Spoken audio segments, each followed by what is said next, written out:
বেলজিয়ামের ছোলা, chia seed, Japanese ভুট্টা, অস্ট্রেলিয়ার আপেল, নাশপাতি, আফগানিস্তানের পাহাড়ি ফুলের বীজ এবং সুন্দরবনের গরান গাছের মধু। আমাদের রকি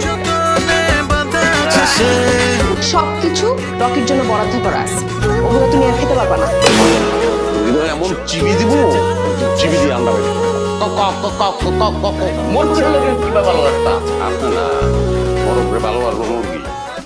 রকি তো আসলে অন্য মুরগিদের সাথে সোশ্যালাইজ করার ওরকম সুযোগ পায় না।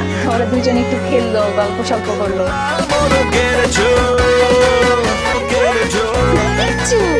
আপনাদের এই হানি, তার তো চরিত্র ভালো না, ওই সেটাই আশকারা দিতেছে আপনার হাজবেন্ড বাতেন ভাই।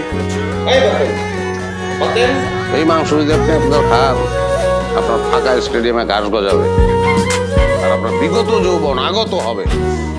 আমার রকি বখাটে হয় নাই, বখাটে হইছো তুমি। তুমি ছাদে যাও, তুমি লাবণী ভাবি দেখো। লাবণী কি বললা তুমি? ওই এমন সব খাবার খায় যা সুলতান সুলাইমান কিংবা তার স্ত্রী হুররামও কোনোদিন খায় নাই। কি কথা ছিল? হামিদ টানে রকি যাবে আপনার বাসা, আপনি চলে আসছেন আমার বাসা। কাটটা গাছটা যদি এত সুন্দর হয় তাহলে কেনা গাছ উঠতেছে। হানি ট্র্যাপ, আপনার হাজবেন্ড হানি দিয়ে হানি ট্র্যাপ করতেছে।